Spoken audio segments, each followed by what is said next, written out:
ritana ria kuhunjia thayu na urumwe no rithiite na mbere na kurutirwo ateti na muingi makiria riri twerekeire githurano kinene.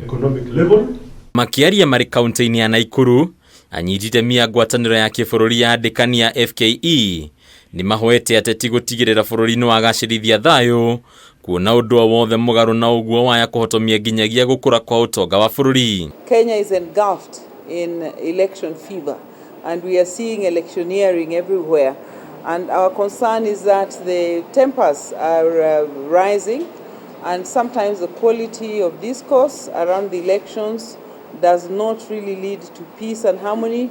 Kuringana na murugamiriri munene wa Ngwataniro eno Jacqueline Mugo, Ngwataniro eno ndiri na mwaho wothe wa kiothe gukorwo kinyita mbaru. It is not fair for our leaders to make statements that stir up people and cause division.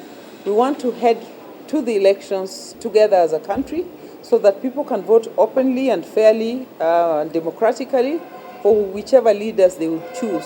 As a federation, we work with whichever leader, whichever new government is voted.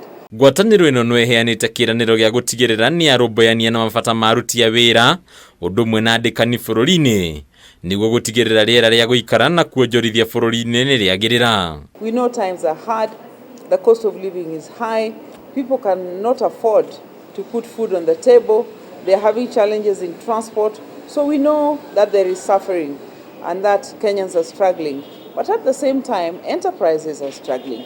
Ngwataniro eno no egathiririe ikinya ria gukuruhania bururi wa DRC ngwataniro-ini ya mabururi ma Afrika ya irathiro ya EAC, ikinya riri rikigwetwo ta undu kuguna mabururi maria mari ngwataniro-ini eno makiria. We need markets for our goods and services, particularly within Africa.